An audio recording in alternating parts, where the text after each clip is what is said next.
Gold and silver have survived every empire, every war, and every currency collapse. Kings trusted them. Banks feared them. Revolutions were funded with them. Empires disappeared. Currencies failed. But gold and silver endured. So the question isn't if they matter, but why. After thousands of years, they still control wealth today. More than 5,000 years ago, before banks, before governments, before laws about money, humans were already using gold and silver as a medium of exchange. Not because someone forced them to, but because people trusted them. Gold didn't rust. Silver didn't rot. They were rare, difficult to extract, easy to divide, and almost impossible to counterfeit with ancient technology. In ancient Egypt, gold was associated with the gods and eternity. Pharaohs were buried in it, not to show wealth, but permanence.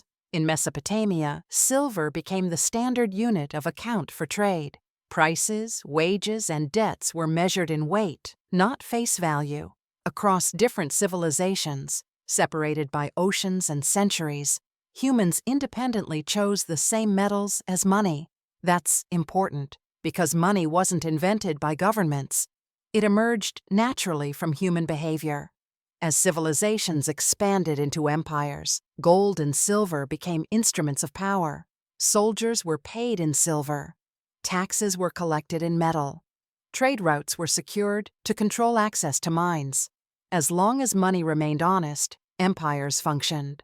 But rulers eventually discovered something dangerous. They realized they could debase their currency, reducing the precious metal content while keeping the same face value. At first, it seemed harmless. More coins meant more spending. More spending meant short-term prosperity. But people noticed. Prices began to rise. Merchants demanded more coins for the same goods. Savings lost purchasing power.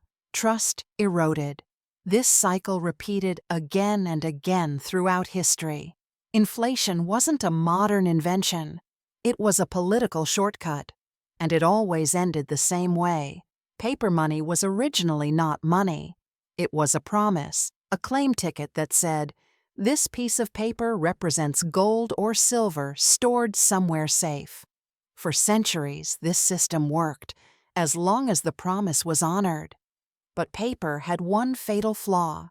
It could be created faster than the metal backing it. Governments printed money to fund wars, to cover debts, to delay consequences. Eventually, the link between paper and precious metals was weakened, then suspended, then removed entirely. Gold and silver didn't disappear. They didn't fail. The promises failed. Every fiat currency in history has eventually collapsed, without exception. Today, money is mostly digital. Numbers on screens, entries in databases, promises layered on top of promises. And yet, central banks across the world still hold massive gold reserves. Why? Because gold is nobody's liability. It doesn't depend on a government. It doesn't rely on trust in institutions. It doesn't default. When inflation rises, when debt spirals, when confidence breaks, gold doesn't need to be rescued. It simply reflects reality. That's why, in times of crisis, gold historically rises. Not because it changes, but because everything else does. History doesn't repeat, but it rhymes. Every time trust in money erodes, people return to tangible assets. Every time paper promises fail, metals regain relevance. Gold and silver are not about speculation. They are not shortcuts to wealth. They are memory.